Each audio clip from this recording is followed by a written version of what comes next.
बड़ी खबर सामने आ रही है। सीएम मनोहर लाल की press conference. CM Manohar Lal की प्रेस कॉन्फ्रेंस हो रही है। बड़ी खबर आपको बता रहे हैं इस वक्त की।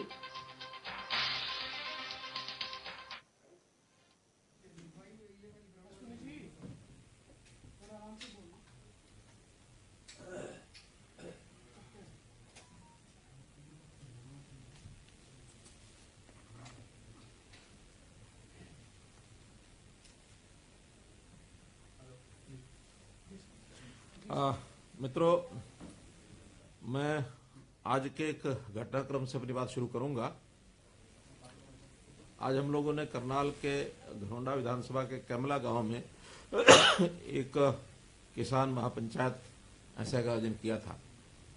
हम जानते हैं कि बहुत दिनों से किसान के जो आंदोलन को ले यानी 3 कानूनों के आंदोलन को लेकर के और दिल्ली के आसपास जो धरने दिए जा रहे हैं, खास करके सिंघू बॉर्डर और टिकरी बॉर्डर पर, उस संबंध में हमारा भी दायित्व बनता कि किसानों को जो उसकी वास्तविकता है वो बतानी चाहिए।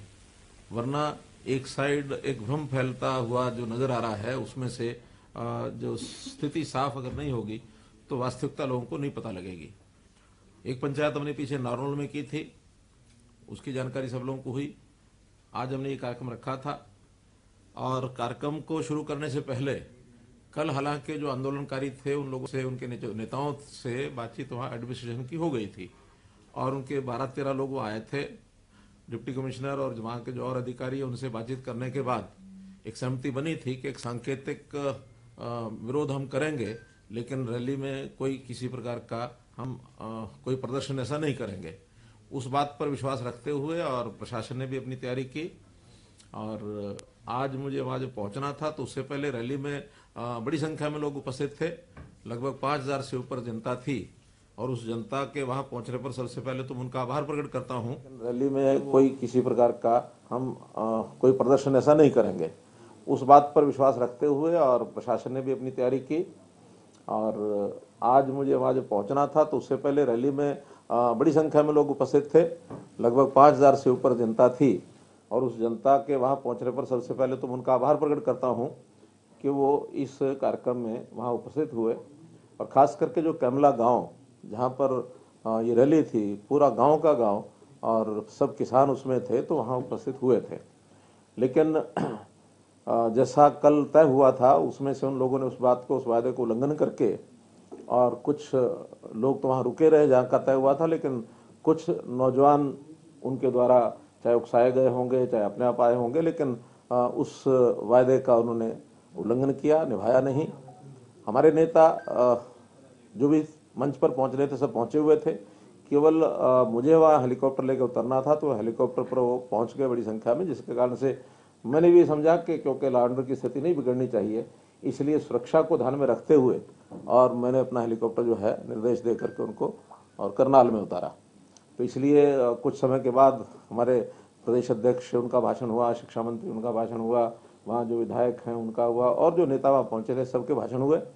वास्तव में जो हमने किसान को बताना था वो सारा संदेश उन किसानों को चला गया। आखिर तो हमने अपने विषय बताने थे वो बता दिए गए, वो मैंने बताने थे या हमारे बाकी नेताओं ने बताने थे, उसमें कोई बहुत बड़ा अंतर नहीं था। लेकिन चूंकि गाँव के ग्रामीण क्षेत्र के उन लोगों को एक अपेक्षा थी कि मुख्यमंत्री आज आएंगे और उस इलाके के लिए कुछ ना कुछ विकास के कार्यों के नाते से घोषणाएं करेंगे, मुझे करनी भी थी। अब ये ठीक है कि वो घोषणाएं तो मैं यहाँ से भी कर सकता हूँ, वहाँ से भी कर सकता हूँ, कोई उसमें अंतर पड़ने वाला नहीं है।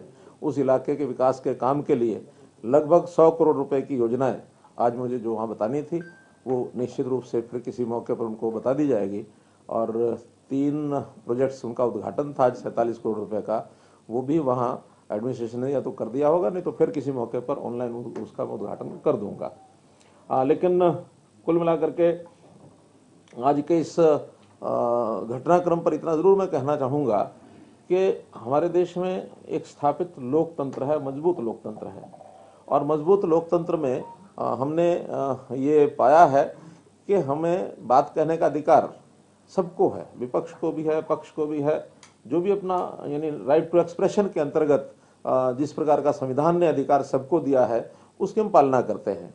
हमने कभी भी इन तथाकथित किसानों के, किसान नेताओं के जो वक्तव्य हैं उनको कभी रोका नहीं। उनके जो आंदोलन चल रहे हैं वो चल ही रहे हैं, और उसमें तो बल्कि वहाँ पर इतनी भीड़ होने के बाद, कोविड होने के बाद भी जहाँ वहाँ इतनी भीड़ है, उसमें व्यवस्थाओं में बहुत से काम हमने किए हैं। हमने वहाँ स्वच्छता के नाते से, पानी के नाते से, वहाँ जो टेम्परेरी टॉयलेट्स है उसकी व्यवस्था की है, लाइट की व्यवस्था की है, वहाँ हेल्थ सर्विसेज को लेकर के मेडिकल फैसिलिटीज़ वो उनको दी हैं। तो ये सारे काम वहाँ किए गए हैं। लेकिन ये अच्छा नहीं कि कोई अपनी बात को कहना चाहे और हम किसी दूसरे का विरोध करें। ये लोकतंत्र का तकाजा नहीं है। देश ने आज़ादी प्राप्त की है, और आज़ादी का जो हमारा लोकतांत्रिक व्यवस्थाओं का पालन हुआ हमारे संविधान के द्वारा, डॉक्टर भीमराव अम्बेडकर ने जो हमने व्यवस्था दी है, उसका उल्लंघन ये देश की जनता मुझे नहीं लगता बर्दाश्त करेगी। आखिर इस देश में डेमोक्रेसी को खत्म करने के लिए पहले भी कांग्रेस ने एक प्रयत्न किया 1975 में, जब देश में आपातकालीन हुई। तो आपातकालीन के समय कांग्रेस का ये जो घिनौना काम है उसको लोगों ने उस समय पहचाना और कांग्रेस को नेस्तनाबूद किया, धराशायी किया। सत्ता इतने लंबी पुरानी उनकी सत्ता थी, उसको उखाड़ के फेंका। तो ये लोकतंत्र के प्रति हमारे देश की आस्था है, जनता सब जानती है। और आज के इस घटनाक्रम के कारण से तो मैं समझता हूँ जनता को वह संदेश, शायद मैं अपनी बात में से इतना संदेश न दे पाता जितना बड़ा संदेश जनता को इस घटना के कारण से हो गया है।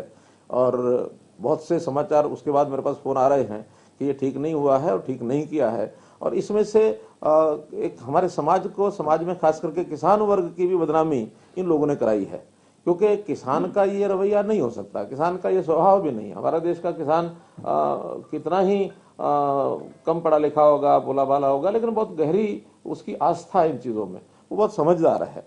तो इसलिए इनको उस प्रकार का समर्थन मिलने वाला नहीं है। और इसमें भी अगर मैं किसी को, एक व्यक्ति को जिम्मेवार ठहराऊं, तो उसमें जो परसों से वीडियो चलाया गुरनाम सिंह चढ़ूनी ने, तो गुरनाम सिंह चढ़ूनी ने जो जिस प्रकार का उकसाने का काम किया कि मुख्यमंत्री की जो ये सभा है, ये पंचायत है, ये नहीं होने देंगे, और उन्होंने अपने नौजवानों को या अपने जो साथ लगे उनके लोग हैं उनको आह्वान किया कि मरोड़ निकाल देंगे, ये करेंगे, वो करेंगे। मरोड़ निकालने का विषय नहीं है मेरा। तो क्या, मैं समाज का प्रतिनिधि हूँ, जनता का प्रतिनिधि हूँ, मेरी कोई मरोड़ नहीं है।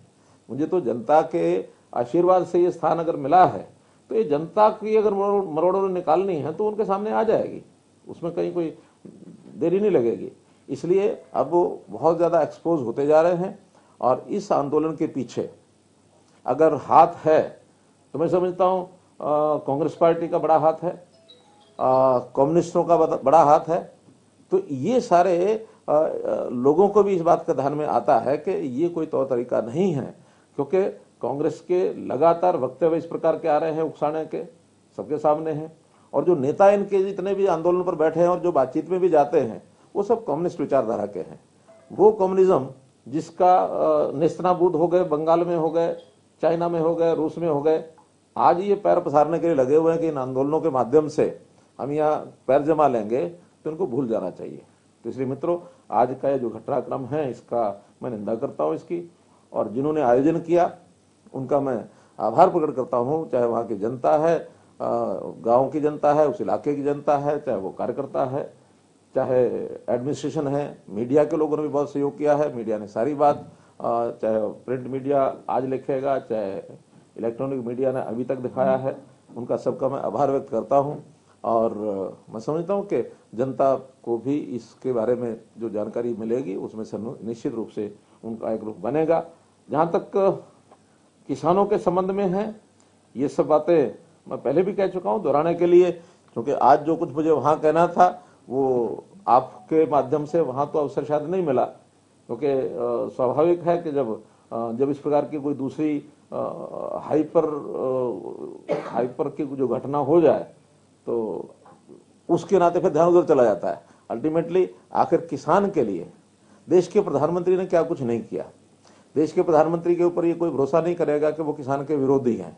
कोई भी वर्ग समाज का ये भरोसा नहीं कर सकता, क्योंकि बहुत वर्षों के बाद देश में, देश की व्यवस्थाओं को सुधारने में, दिशा देने में, गरीब समाज, मजदूर हो, किसान हो, छोटा दुकानदार हो, उन सब के हित में जितने काम अभी तक किए हैं, और जब काम नया कोई किया जाता है, नई व्यवस्था कोई बनाई जाती है, तो उसका विरोध कई बार होता ही है।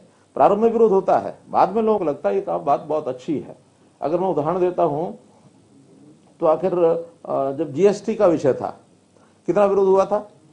आज वही व्यापारी यानी जीएसटी को मान्य किया, उसने उसको पसंद करता है, उनको लगता है कि हम एक बहुत बड़े जंजाल में से बाहर निकल गए। आज सारे देश में एक टैक्स हो गया और उस एक टैक्स के नाते से उसको दुविधाएं नहीं है कोई गलत काम करने की, सब एक दिशा में ठीक काम करते हैं और बहुत अच्छा, प्रशासन को भी अच्छा लगा, रेवेन्यू भी ज्यादा एकत्र हुआ और व्यापारी भी इसमें प्रसन्न हुआ। मैं बहुत दूर नहीं तो 90s के विषय में आपको बताऊंगा कि 90s में जब इस देश में लिबरलाइजेशन का विषय चला, ग्लोबलाइजेशन के सारे ग्लोब से लिबरल होकर के हमको आगे कदम बढ़ाने चाहिए और उस समय विरोध भी हुआ था। उस विरोध बाहर से आ जाएंगे, सारा देश दुनिया हमको लूट ले जाएगी, ये करेगा वो करेगा, वो जमाना था। उस जमाने के बाद आज 20-25 साल के बाद हम देखते हैं कि कितने ही लोग देश और देश से बाहर जा करके दुनिया में अपना व्यापार कर रहे हैं, एंटरप्रेन्योरशिप कर रहे हैं, बाहर के लोग यहाँ आ रहे हैं। यानी दुनिया को जिसको कहना चाहिए एक बहुत निकटता एक दूसरे की बन गई, यानी ग्लोब इज ए विलेज, ऐसे जो वाक्य निकले उन वाक्यों का सार्थक एक परिणाम निकला कि सारे देश दुनिया के लोग प्रगति कर रहे हैं, एक दूसरे से मिलकर कर रहे हैं। उस समय हमारा अगर ऑटोमोबाइल का देखें तो गाड़ियां जो होती थी वही, अगर वही जमाना चल रहा होता तो वही क्या एम्बेसडर और फिएट और वही स्कूटर जो है वेस्पा लम्ब्रेटा उसी पर चल रहे होते। आज जो है हम कितना आगे बढ़ गए हैं। यानी अगर उन गाड़ियों के मॉडल हम देखते हैं तो उसके अंदर एक से क्या क्या क्या है, वो क्योटा, क्रेटा, टोयोटा, किया, जीप, किस किस लेवल पर कहाँ कहाँ पहुंच गए हैं। तो ये सारी चीजों का लाभ एक उस प्रकार के माहौल के बाद बना है। तो ऐसे नई परिस्थितियां, नई जो व्यवस्थाएं बनती हैं उसका विरोध हुआ करता, हमको मालूम है। लेकिन उसके पीछे की यदि भावना ठीक है, उद्देश्य ठीक है, तो वो हमेशा जनहित में होता है, ऐसा हमारा विश्वास है। जहां तक इन 3 कानूनों का विषय है, तीनों कानून जनहित में है। और मेरा दूसरा कहना है कि जब भी कोई नई चीज आती है तो उसका उपयोग करने के बाद ही पता लगता है कि वो ठीक है या गलत है। मैं कहता हूं 1 साल अगर हम उपयोग करने के बाद देखते, मेरे जैसा व्यक्ति भी ये कहता है अगर 1 साल के बाद हमें लगेगा इसमें ये चीजें कमियां हैं तो हम ही जाकर के सब लोगों के साथ मिलकर के प्रधानमंत्री जी कहते हैं कि इसके अंदर न्यूनता है, कमी है, इसको ठीक करना चाहिए। हालांकि आज भी बहुत से जब शुरू में विषय निकाले गए कि इसके अंदर इन प्रावधानों के अंदर बदल करना चाहिए, तो बदल करने के लिए आज भी सरकार तैयार है। लेकिन जो एक रट लगाई कि मैं ना मानूं, मुझे तो चाहिए ना, क्या ना, तीनों कानून वापस लो। अब ये कोई जिद से ये प्रकार चीजें नहीं चला करती हैं। इसलिए 1 साल भर हम उसका उपयोग करें और कोई गलत बात लगती है तो उसको हम छोड़ देंगे। और छोड़ने को आज भी बंधे हुए नहीं है। आज भी ये तीनों जो कानून हैं ये कोई ऐसा नहीं है कि अनिवार्यता है किसान के लिए, अनिवार्यता नहीं है। मंडियां हैं, जहां तक मंडी का विषय है, सरकारी मंडियां आज भी हैं, आगे भी रहेंगी।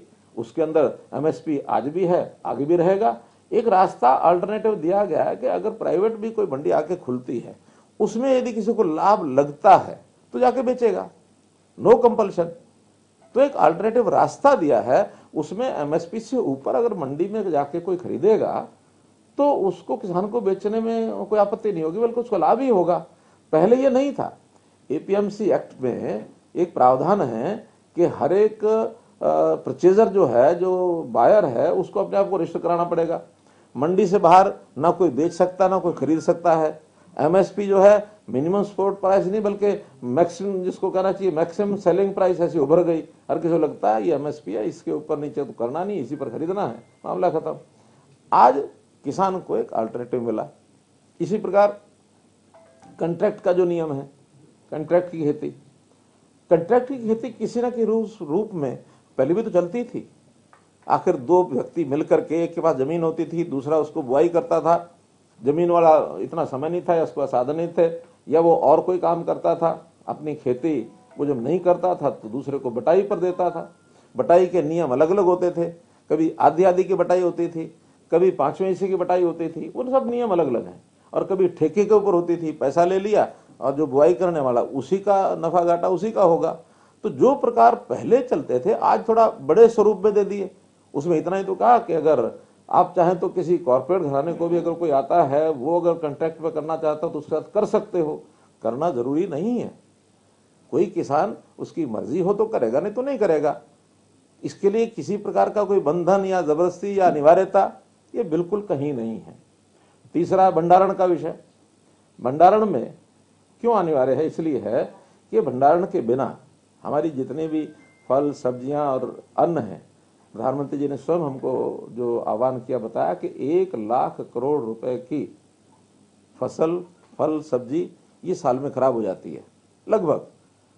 अगर हम हरियाणा की बात करें तो उसमें अगर क्योंकि 3-4%, 5% तो हमारा योगदान होगा ही, तो 5% का मतलब है कि 5,000 करोड़ रुपया यहां भी जाता होगा, 3-4 हजार करोड़ रुपया यहां भी जाता होगा। कितने फल सब्जियां खराब हो जाते हैं, गोदाम में पड़ा पड़ा अन्न सड़ जाता है। कुछ लोगों का उसमें इंटरेस्ट भी होता है कि सड़ जाए तो ठीक, उसके बाद हम इसको खरीदेंगे।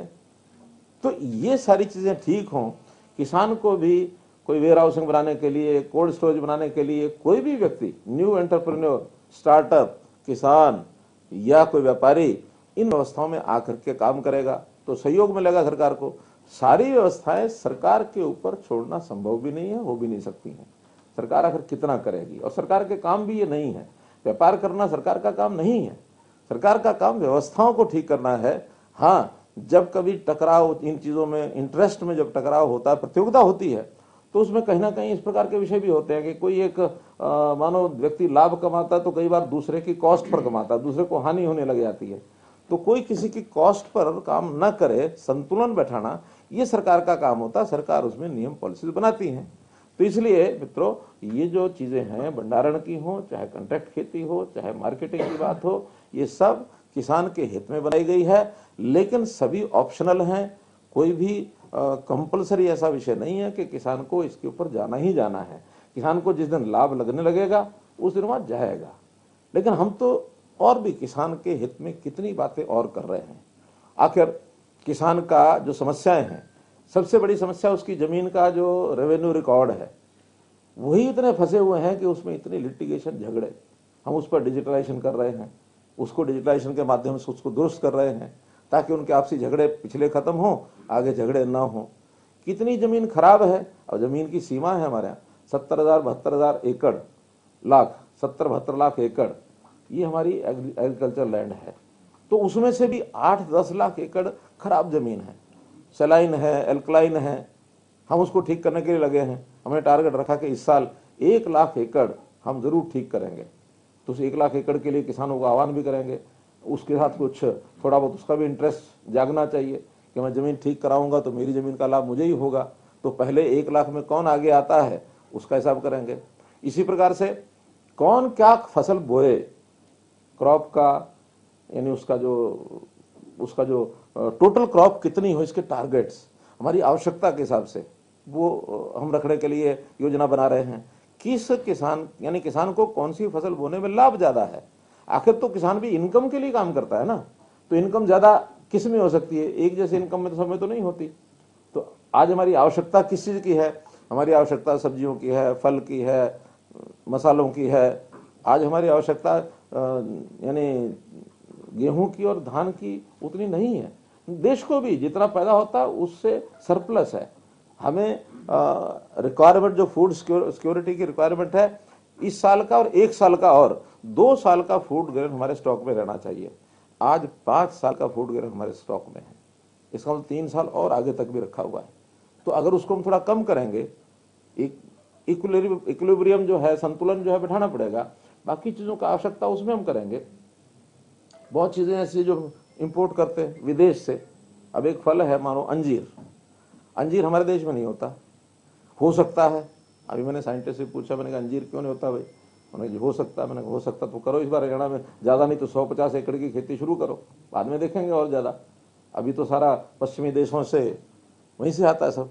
तो इसलिए और बहुत सी चीजें हैं, खजूर है बाहर से आता है, कई फल ऐसे हैं, कई सब्जियां ऐसी हैं जो हमारे यहाँ नहीं होती हैं। तो उन चीजों की खेती करके हम उन चीजों को आगे बढ़ा सकते हैं। फिर जो चीज हमारे यहाँ सरप्लस होती है उसका क्या हम उसके बाई प्रोडक्ट बना सकते हैं, क्या उसकी प्रोसेसिंग कर सकते हैं, क्या प्रोसेसिंग करके हम उसको कहीं एक्सपोर्ट करेंगे या अगर मार्केट में भी बेचेंगे, जहां उसकी मार्केट है वहां उसको भेजेंगे।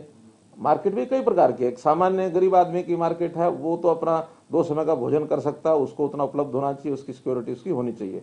फूड सिक्योरिटी में वो सिक्योर है।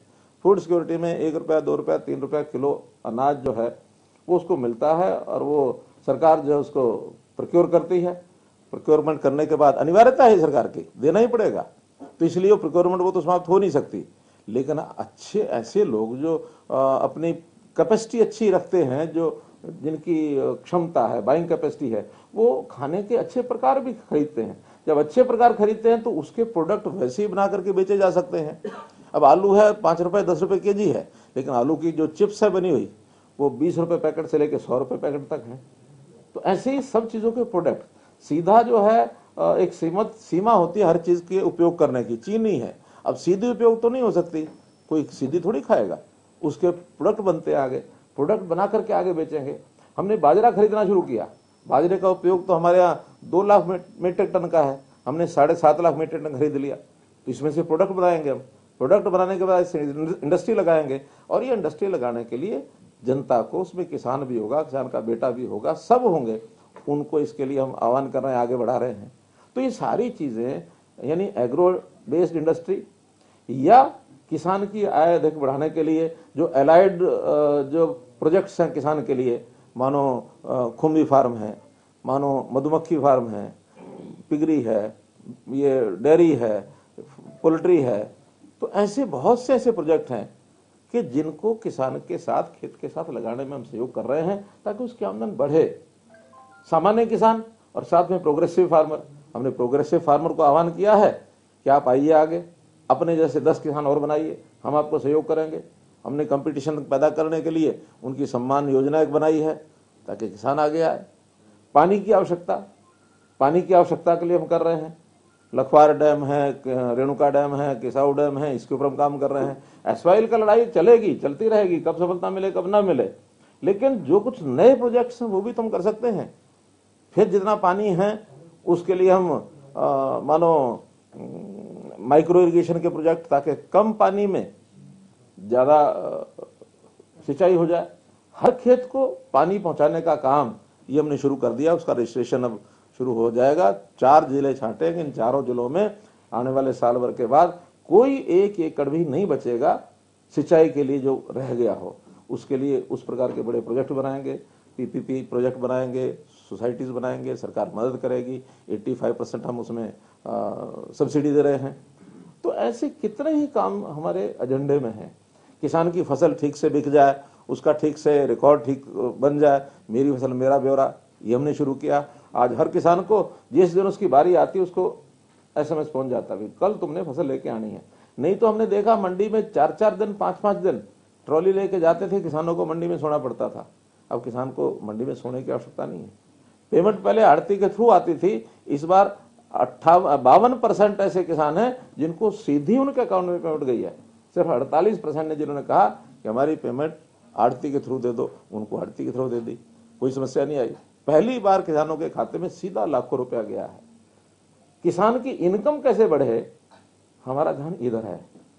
किसान अपना काम चलाने के लिए लोन लेता है, ब्याज के उसमें कर्जे में दबा रहता है, और इतना दबाव होता है उसको पता ही नहीं लगता कि मेरी इनकम गई कहाँ, और फिर वो कर्जा जो है बरकरार रहता है। फिर नारे लगते हैं, पॉलिटिकल पार्टियां नारे लगाती हैं, क्या कर्जा माफ करो, कर्जा माफ करो, और सरकारें जो करती हैं माफ कभी कर नहीं पाती हैं। कांग्रेस के चुनाव में उन्होंने राजस्थान में, मध्य प्रदेश में, दोनों जगह कहा कि हम कर्जा माफ कर रहे हैं। आज हिसाब उठा के देख लो, नहीं कर पाए।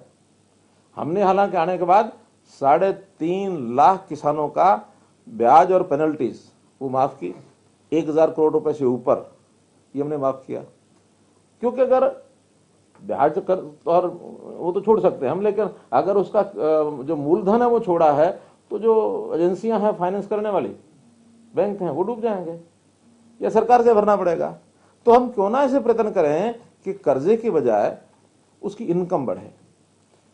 आखिर तो ताकतवर किसान बनेगा अपनी इनकम से, कर्जे से और कर्जे माफी से नहीं। तो उसकी इनकम बढ़ाने के लिए हम लगातार प्रयत्न कर रहे हैं। यही प्रधानमंत्री हैं जिन्होंने किसान की आय डबल हो इसकी घोषणा की। उस पर काम कर रहे हैं। यही प्रधानमंत्री हैं जिन्होंने 6,000 रुपया सीधा हर किसान के खाते में हर साल डालेंगे 3 किस्तों में, वो डाल रहे हैं। हमने भी 4 लाख गरीब परिवारों को मुख्यमंत्री परिवार समृद्धि योजना के अंतर्गत 4,000 रुपया दिया है साल का, चाहे वो कोविड के दिनों में ही हमने दिया, उस योजना को हम आगे बढ़ाएंगे। बहुत ऐसे विषय हैं जिसको हम कर रहे हैं। अब परिवार पहचान पत्र का काम हमारा पूरा होते ही 31 मार्च को हम 1 लाख परिवारों की आमदन कैसे वो 1 लाख से ऊपर हो जाए। अब पता नहीं कितने निकलते हैं 1 लाख, जो लोएस्ट इनकम के परिवार कितने और किस सीमा तक निकलेंगे, वो एक आंकड़ा आएगा। हो सकता है बहुत कम निकले तो फिर 1 लाख से ऊपर भी बढ़ सकते हैं। किसान को कम से कम, हर एक किसान को कम से कम 1 लाख की आय जरूर हो जाए। छोटा भी किसान है, 1 एकड़ का, आधे एकड़ का, उसको अन्य रोजगार क्या कराया जाए, इस पर हमारी प्लानिंग बन रही है। तो हम लोग लगातार गरीब किसान मजदूर दिन रात काम करते हैं, लेकिन ये जो सारा सिलसिला चल पड़ा है भ्रमाने का, किसान को भ्रम में डालने का। अब किसान विरोधी, ये ठीक है, मैं उनको भी किसान विरोधी नहीं कह सकता, किसान के हम भी समर्थक हैं, वो लोग भी जो तथाकथित ऐसे किसान नेता वो भी समर्थक हैं। हम भी चाहते हैं उनकी आय बढ़े, वो भी चाहते होंगे आय बढ़े। हम भी चाहते हैं किसान अन्नदाता, हम भी कहते हैं अन्नदाता है, वो भी कहते हैं किसान अन्नदाता है। इसमें अंतर कहीं नहीं है। अंतर है तो सिर्फ ये 3 कानून का समर्थन या इसका विरोध। कभी भी कोई समर्थन विरोध जो होता है वो बैठ करके बातचीत से सुलझाया जाता है। तो बातचीत के ऊपर सुलझाने के लिए अगर वो आगे आते हैं, किसी को कोई आपत्ति नहीं है। लेकिन एक अब शब्द अगर मैं गलत प्रयोग करूंगा तो उनको चुभ जाएगा, लेकिन इस प्रकार का एक जिसको कहना चाहिए एक अधेर कर दी, ये कभी भी समाज में चलती नहीं है। कोई समाज स्वीकार नहीं करेगा। तो आज तो मैं फिर एक दोबारा से निवेदन करूंगा कि इस प्रकार की हरकतों को छोड़ देना चाहिए।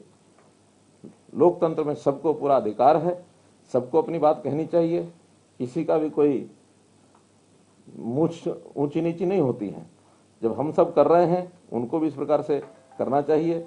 और कुल मिलाकर मैं जो विपक्षी दल हैं, चाहे वो कांग्रेसी हैं, चाहे वो कम्युनिस्ट पार्टी के लोग हैं, ये लाल झंडे वाले जो लोग हैं, ये गलतफहमी न रहे, लोकतंत्र में विश्वास ये पैदा करें, वरना लोग जो है इनको सबक सिखा देंगे, ऐसा मेरा मानना है। मुझे आज के इस कार्यक्रम में जितनी बात ध्यान में थी आपको कही है, और मैं फिर कहता हूं कि आज के इस कार्यक्रम का जो संदेश जाना चाहिए था, मुझे लगता है मेरी बात वहां करने की बजाय शायद अब ज़्यादा ही गया है। आज के इस समय की मेरी बातचीत को जितना लोगों ने रिसीव किया होगा शायद उस समय ना करते। और मैं आग्रहपूर्वक कह रहा हूं कि इस देश की परंपराओं में विश्वास रखें, किसान का वास्तविक हित किस चीज़ में है, इसके ऊपर थोड़ा चर्चा करें, और एक बार लागू होने के बाद किसी प्रकार का कोई नुकसान होता नजर आएगा तो स्वयं, चाहे देश के प्रधानमंत्री हैं, चाहे देश के कृषि मंत्री हैं, चाहे होम मिनिस्टर हैं, चाहे प्रदेश की सरकारें हैं, सब उसको मानेंगे कि इसमें बहुत बार बदलाव होते हैं। संविधान हमारा बना 1952 में, 51 में, उसके बाद उसमें 100 से ज़्यादा अमेंडमेंट हो चुके हैं। कितनी पॉलिसीज हमारी बदलती हैं। कभी एपीएमसी एक्ट किसान के हित में बताया गया था 80s में, लेकिन वही एपीएमसी एक्ट में संशोधन सब तरफ से आया है कि संशोधन करना चाहिए। हम भी कहते हैं, वो भी कहते हैं, कांग्रेस ने भी कहा है। और इन 3 कानूनों का प्रस्ताव अगर रखा गया तो ये कांग्रेस के टाइम पर रखा गया है। कांग्रेस क्योंकि कभी भी जो चीज को आगे बढ़ाना चाहती है तो उसमें हिम्मत नहीं होती आगे करने की, क्योंकि कांग्रेस के बारे में पहले जैसे कह चुका हूं कि कांग्रेस एक यथास्थितिवादी पार्टी है। कभी भी कुछ नया करने में उन्हें हिम्मत नहीं होती, डर लगता है उनको। और फिर जब डर लगता है, बाद में जब काम हो जाता है तो उनको एक और खतरा महसूस होता है, भाई हम तो नहीं कर पाए, ये कैसे कर गए। फिर उसके लिए समाज के वर्गों को, भिन्न भिन्न वर्गों को उसमें भय पैदा करना, और ये भय पैदा करके इस प्रकार का वातावरण बनाना, ये सब उनका बहुत समय से पहले से ही ऐसा वातावरण रहा है। क्योंकि इन्होंने 370 के समय भी यही किया, इन्होंने राम जन्मभूमि के समय यही किया, इन्होंने CAA के समय यही किया, आज भी यही कर रहे हैं। तो इसलिए न करें, क्योंकि इस लोकतंत्र में आस्था हमको तो रखनी है, उनको भी रखनी ही होगी। नहीं रखेंगे तो जनता उखाड़ के फेंक देगी। मुझे इतना बात करना। सीएम साहब आगे भी प्लान की जाएगी क्या? और आगे आज जो पंचायत प्लान थी वो आगे जारी रखी जाएगी? हमारी पार्टी के लोग इस पर निर्णय करेंगे। सीएम साहब, किसान लगातार ही कह रहे हैं कि जब भी हम पहले दिल्ली की ओर गए तब भी हम पर वाटर कैनन और टीयर गैस का इस्तेमाल किया गया, आज भी टीयर गैस और वाटर कैनन का इस्तेमाल किया गया। भी मुख्यमंत्री ऐसा लग रहा है कि किसान विरोधी। नहीं तो आपको क्या लगता है कि ऐसी छूट कुछ भी दे दी जाए, कुछ भी करें? हम यहाँ बैठे अपना ये प्रेस कॉन्फ्रेंस कर रहे हैं और बाहर कोई 100-200 लोग आ जाए, हम तो आपको प्रेस कॉन्फ्रेंस को डिस्टर्ब करेंगे। हम तो शांतिपूर्वक जा भी रहे थे और नहीं, आपको शांति इंटेलिजेंस फेलियर है। नहीं, कोई फेलियर नहीं है, कोई फेलियर नहीं है। 2 दिन पहले से पता लग गया था, उनसे बैठ के बातचीत हुई थी और बातचीत होने के बाद वहां फोर्स भी थी। आखिर उस फोर्स नहीं तो उनके ऊपर, लेकिन एक विश्वास होता है, जो विश्वास किया गया तो विश्वासघात कोई करेगा तो उसके हाथ कुछ तो करना पड़ेगा। तो आप मानते हैं कि सरकार किसानों को समझा पाने में असफल नहीं? कोई असफल नहीं है। समझ ही नहीं पा रहे हैं। अरे मैं करूं, कोई असफल नहीं है। हमने अपनी बात समझा दी ना, और इतनी घटना के बाद तो ज्यादा अच्छी प्रकार से समझा दी। शायद अगर ये घटना नहीं होती तो मैं आपके माध्यम से सारे देश दुनिया को बता ही नहीं पाता, ये वहीं से आपको खबर लेनी पड़ती। इसलिए इसमें कोई समस्या नहीं आई है, किसान समझ रहा है और बहुत थोड़ी संख्या में कम लोग जो हैं इसके ऊपर एक। और फिर दूसरा मेरा कहना है, किसान की समस्या है ही नहीं जिसके ऊपर ये बात कर रहे हैं, राजनीति है, शुद्ध राजनीति है। और इस शुद्ध राजनीति में जो फोर्सेस पीछे लगी हुई है मैंने आपको बता दिया, नाम लेके बता। ऐलान किया हुआ है कि 26 को हम दिल्ली भी जाएंगे, देखिए, हजारों की तादाद में पैदल जाएंगे। 26 को किसी पार्टी का कार्यक्रम नहीं है। 26 अगस्त एक राष्ट्र गौरव का दिन होता है हमारे। 26 जनवरी, हाँ 26 जनवरी एक राष्ट्र गौरव का दिन होता है। तो इस राष्ट्र गौरव के दिन में किसी की राजनीति नहीं होती है, और उसको भी अगर वो राजनीतिक उपयोग करेंगे तो ये बहुत ही मतलब एक शर्म का विषय होगा इस देश के लिए। दुनिया क्या देखेगी, क्या कहेगी? इसलिए इस विषय पर मुझे ऐसा नहीं लगता कि 26 जनवरी को इस प्रकार की हरकत वो करें। आपने एक नाम लिया, गुरनाम सिंह चटनी का पर्टिकुलर नाम लेके बोला है, तो कोई फिर केस दर्ज करवाएंगे कोई उकसाने का और का? देखिए, वो एडमिनिस्ट्रेशन जिनके जिम्मे काम है उस सारी स्थिति को देखने के लिए अध्ययन करेंगे, लेकिन कुल मिलाकर के ये वीडियो तो आपने भी देखा है, मैंने भी सुना है। जैसे शाहबाद में पूर्व मंत्री के घर पे घेराव और उनके घर में घुसने तक का मामला, इसके अलावा एक किसान की मौत जो हुई ट्रैक्टर रैली के दौरान वो मामला, इस तरह के तमाम मामले इसके बावजूद फिर हम तो यही कहते हैं ना कि विषय को बढ़ाया न जाए। हम कोई किसी के खिलाफ कोई हमारा विरोध का वैसा भावना नहीं रहती है कि भी किसी को परेशानी करना है, किसी के खिलाफ कोई हमारी बदले की भावना है, ऐसा नहीं। अगले को समझाया जाता है भी ये नहीं करना चाहिए। आज भी मैं ओपनली समझा रहा हूँ कि गलत किया है, नहीं करना चाहिए। आखिर लोकतंत्र में क्या होता है कि जन नेताओं को या जो भी कोई इस प्रकार के काम करने वाले अपने ग्रुप के लीडर होते हैं, नेता होते हैं, उनको भी एक सीमा में रहना चाहिए। और सीमा तोड़ते हैं तो हमें कुछ करने की आवश्यकता है कि नहीं है, जनता कर देगी, जनता कर देगी। आपके कई प्रश्न हो गए। करने वाले थे आज, उन पे मोटा मोटा बताना चाहेंगे कि क्या घोषणा आज वहाँ के लिए होनी चाहिए? देखिए, वहाँ के स्थानीय कुछ डिमांड्स थी, वो थोड़ा अगर बताएं। हाँ, जैसे मानो एक तो वहाँ बाईपास था चौरा गांव का किसका 30 करोड़ रुपए तो उसी के ऊपर लागत आने वाले थे। मेरे पास वो लिखी है सब, मोटा मोटा जो है वो बताता हूँ, बाकी छोटे काम तो बहुत हैं। एक वहाँ इंद्री एस्केप का मामला है घरोंडा एरिया में। वहाँ बहुत बड़ा पानी इंद्री साइड से निकल करके और उसको लगभग 500-600 एकड़ को पानी खड़ा हो जाता है और वहाँ उसकी खेती ठीक से होती नहीं है। तो उनकी बहुत बड़ी डिमांड थी। हमने उसकी रीमॉडलिंग और उसकी स्ट्रेंथनिंग करने के लिए एक योजना बना रखी है और उसमें कोई 50-60 एकड़ ज़मीन में एक बहुत बड़ा वाटर रिचार्जिंग सेंटर बनाएंगे, जिसके अंदर एक झील टाइप ऐसे बनेगी ताकि 500-600 एकड़ की बजाय वो एरिया 50-60 एकड़ सीमित जो पंचायत की ज़मीन है 2-3 गाँव की, उसके अंदर करेंगे ताकि लोगों को वो ज़मीन जो बोने के लिए आसानी से मिल जाए। एक तो बड़ा काम ये था। इसी प्रकार वहाँ कुछ कम्युनिटी सेंटर्स है कुछ गाँव के। एक अंडरपास है नेशनल हाईवे 44 का, ये मैंने अपने मंत्री हमारे जो रोड सरफेस रोड के नितिन गडकरी जी हैं उनको लिख दिया है पत्र, उसका निर्माण होगा। नेशनल हाईवे 44 जो जीटी रोड है इसके अंडर है। एक गर्ल्स स्कूल की वहाँ की चौरा के पास एक गर्ल्स स्कूल के निर्माण की बात है। इसी प्रकार से एक block level training centre self help groups के लिए ऐसी एक वहाँ की मांग है, वो हमने उसमें उनको बता दिया है कि वो हम करेंगे। कुछ गांव के कम्युनिटी सेंटर हैं लगभग 10 गांव के, वो उनको कर देंगे हम उनके लिए।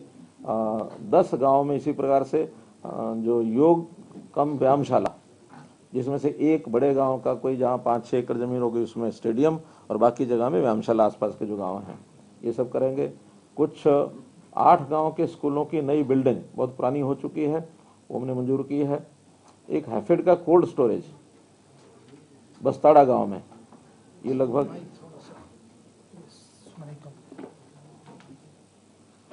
बस्ताड़ा गांव का एक हैफेड का कोल्ड स्टोरेज लगभग 3 करोड़ रुपए की लागत का ये बनेगा। घरोंडा में एक HSVP का सेक्टर, इसके बनाने की योजना बन गई है, जमीन वहां ले ली गई है। चौड़ा गांव का जैसे मैंने बाईपास बताया 30 करोड़ रुपए का खर्च उसका आएगा। इंद्रिया स्केप के ऊपर एक पुल बनेगा इरिगेशन डिपार्टमेंट का। कुछ वेटरनरी बिल्डिंग्स हैं, वेटरनरी जो हॉस्पिटल्स और उनकी जो डिस्पेंसरीज हैं उसमें 5 जगह पर उनकी बिल्डिंग्स की रेनोवेशन होगा।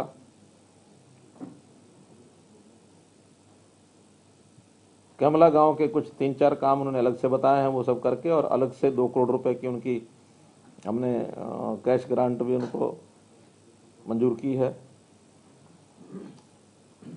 घरोंडा में एक CHC पहले से बनी हुई है, उसको 50 बेड का हॉस्पिटल ये मंजूर किया है। बस्ताड़ा में स्पोर्ट्स का एक जो स्टेडियम है वो स्टेडियम बहुत पुराना बना हुआ है, उसकी हालत ठीक नहीं है, उसको रेनोवेशन उसका पूरा नई बिल्डिंग उसकी बनाई जाएगी। 6 गांव में सब हेल्थ सेंटर्स हैं, उनकी बिल्डिंग रेनोवेशन होगी, कुछ की नई बनेगी।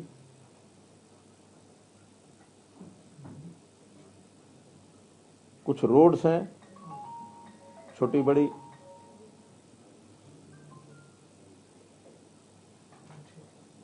इस प्रकार से लगभग 100 करोड़ रुपए का ये पूरा काम लगभग मैंने बताया, उसमें कुछ कम ज्यादा हो सकता है। तो ये योजनाएं वहां आज बतानी थी, आपके माध्यम से आज बताइए, उनको लिख करके वहां भेज देंगे ताकि उनको मंजूर करके वहां से। जैसा आपने कहा कि कांग्रेस पार्टी जो है इस मामले पर कहीं ना कहीं राजनीति कर रही है। सर 15 तारीख को अब पूरे देश के अंदर गवर्नर हाउस जो है वो घेरने की बात हो रही है और कहीं ना कहीं किसान आंदोलन पर राजनीति के साथ साथ जो वैक्सीन नहीं आ रही है कोरोना को लेकर, उसके ऊपर भी राजनीति हो रही है। इसमें हंसने के अलावा और कोई बात नहीं है। बस कोविड का ये वर्ष न केवल अपना प्रदेश देश बल्कि दुनिया का, और उसमें भी एक मानवता के अगेंस्ट एक इस प्रकार की एक संकट आया है। उस संकट के ऊपर भी इनको सहयोग देने के बजाय इस प्रकार की बातें सूझती हैं। ये कोई भारतीय जनता पार्टी का कार्यक्रम नहीं है, ये कोई किसी एक व्यक्ति का कार्यक्रम नहीं है। यानी इतनी बड़ी बीमारी फैली है, उसको किसी न किसी प्रकार से सब देश काबू करने में लगे हैं। बल्कि अच्छी बात तो यह है कि वैक्सीन का जो एक रिसर्च जो है जो अपने देश में हो रहा था, उसी के ऊपर आधारित होकर के ये प्रोग्राम आगे बढ़ा है। और उस वैक्सीन के 2 प्रकार की वैक्सीन हमने उसकी जो मंजूरी मिली है उसके आधार पर अब इतनी बड़ी संख्या में भी नहीं बन पाएगी कि सारी दुनिया सारे देश को एक साथ दी जा सके। उसके लिए फेजेस बनाए हैं।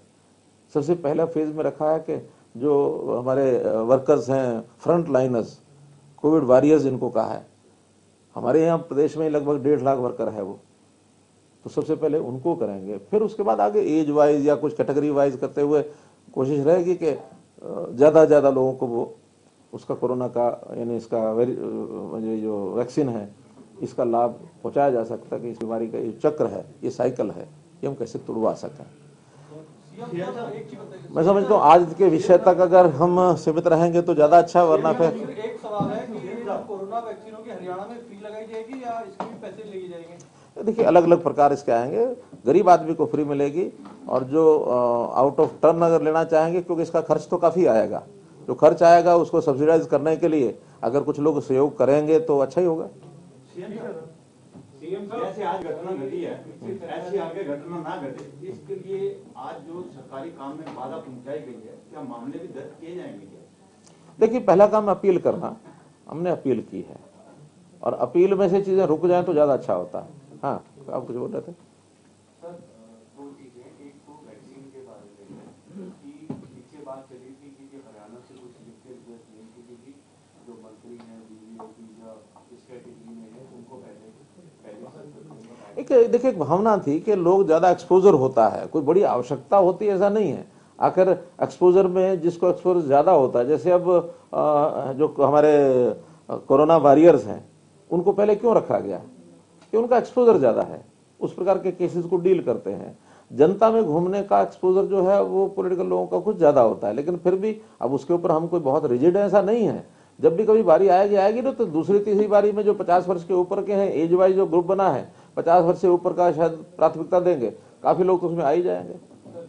हमको इसको सेलिब्रेट करने के लिए कर रहे हैं थोड़ी कि आप इसमें पॉलिटिकल लीडर को आगे लगना ही चाहिए, आवश्यकता के हिसाब से ही कहा है वो, और कुछ नहीं। आज की जो दुर्घटना हुई है ये इंटेलिजेंस फेलियर नहीं था जैसे आपने नहीं, कोई इंटेलिजेंस फेलियर नहीं था, नहीं कोई सिस्टम फेलियर नहीं था, केवल जिन लोगों ने टूटा है वो इतना ही विषय है। सीएम साहब जिस तरह से सर किसानों को समझाने के लिए इन इश्यूज के बारे में आपने पहले अम्बाला में भी कोशिश की, आज भी महापंचायत हुई, क्या इस तरह की महापंचायत और भी हरियाणा में आप? देखिए हमारा कार्यक्रम हमारी पार्टी बनाती है, पहले भी एक नारनौल में कार्यक्रम किया था, अच्छा कार्यक्रम हो गया था, लगभग 5-6 हज़ार संख्या का कार्यक्रम हुआ था। आज यहाँ भी संख्या कम नहीं थी, लोग आए थे, ऐसा नहीं है कि कोई लोग डर गए, वो तो केवल कुछ शरारती लोगों ने हेलीपैड पर आकर के शरारत की। मैं तो वहाँ पहुंच ही गया था, बाद में मुझे सूचना मिली कि भी हाँ हेलीपैड पर ठीक व्यवस्था नहीं, तो हालांकि अगर मैं कहता नहीं मैंने आना है तो कुछ तमाशा हो जाता, कुछ और ज्यादा नुकसान होता। आखिर लोग तो अपने ही हैं, कोई हमारे दुश्मन नहीं है। यानी कोई मती में दूसरी बात आ जाए किसी के तो उसको समझाने का ही काम होता है, दंड दे करके कोई समझने वाला नहीं है। हमारे ही लोग हैं वो सारे, इसी प्रदेश के हैं। सीएम साहब जिस तरह से मंत्रियों की बातचीत चल रही है, केंद्रीय मंत्रियों की भी चल रही है, और बातचीत का कोई ना कोई चलो नतीजा तो निकलेगा ही निकलेगा। 26 तारीख को गणतंत्र दिवस है, यदि हरियाणा मैंने बात पहले बता दी है, वो हरियाणा के किसान गणतंत्र दिवस मनाने के लिए यदि